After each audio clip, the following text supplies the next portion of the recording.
Hey guys, tonight's movie review is for Earth to Echo. A little bit about this movie.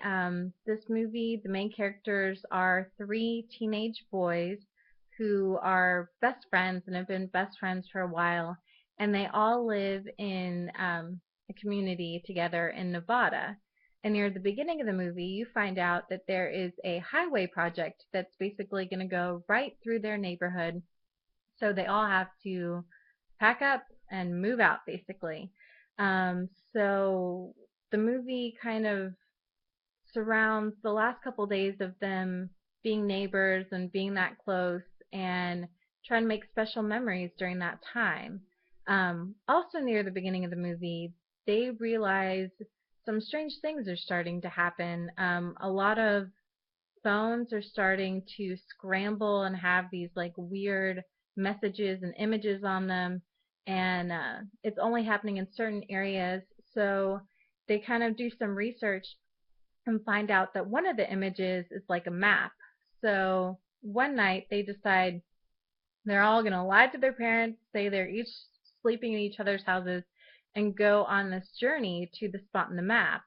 And what they find there is something that almost looks like a little bit of a spaceship. And then their phones buzz and it takes them to a different map where they find a little alien. And they decide that they're going to help this little guy, help him get home. And then the rest of the movie is basically the adventure through the night of following the map to different locations to help him get pieces that he needs to help him build his spaceship to go home. And along the way, the kids find a way to communicate with the little alien, and they name him Echo. And also, there are some adults. The highwaymen aren't quite what they seem, and so you have the kids trying to help Echo. You have adults trying to prevent Echo from doing what it needs to do, and that's kind of what this movie is about. You might have noticed if you've seen any of my reviews before that at the beginning when I said, hey, this movie is blah, normally I say it's blah starring A, B, and C. I didn't do that this time. That's because there was no point. You're not going to know any of these names. And I kind of think that that's a good thing. I'm glad that they didn't use some star kid actors that we all know. I'm glad instead that it was these people that we don't have preconceived notions about. And the casting choices were so good. These kids did such a good job.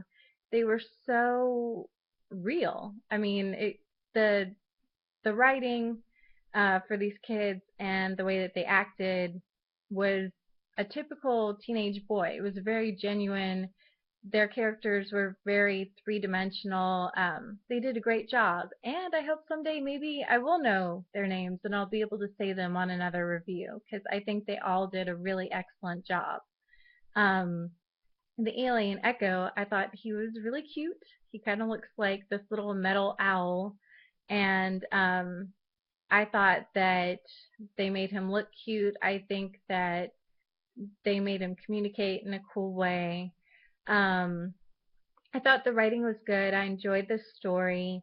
There, one thing I guess you'd need to know. It was done in first-person camera point of view. One of the teenage boy characters, he's very into filming everything. He makes a lot of YouTube videos, and so he has a handheld camera, a GoPro, and these little glasses that have a camera on them.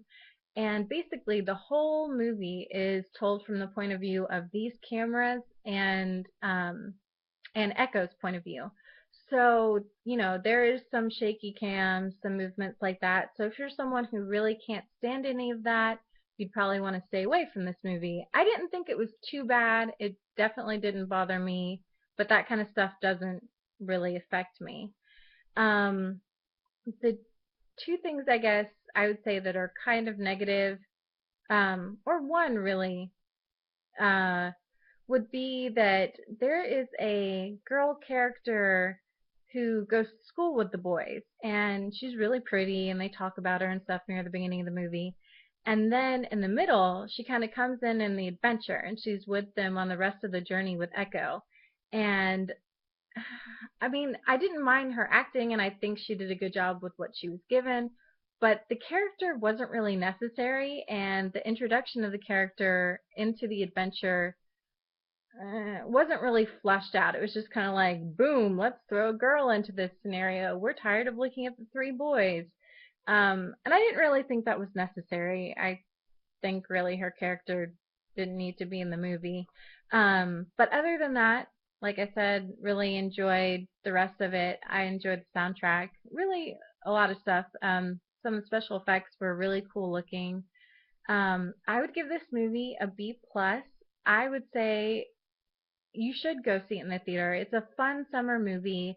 It's appropriate for the whole family. I would say it does talk about some serious kind of getting to be a grown up topics, but not in a way that any child wouldn't be able to handle. So you could definitely take the whole family. I would give this movie a B plus. Uh, I would say it really it held a special part in my heart because it kind of reminds me of one of my favorite movies growing up that had this same sense of adventure, which is E.T. So I'm just kind of wondering, what do you guys think? Does it remind you of anything like E.T. or The Goonies, any of those cool movies that you remember growing up? Um, I thought this was great. There's a B plus. If you want to comment on what it reminded you of or anything about the movie, feel free to do so below. And that's all I've got for tonight. Thanks.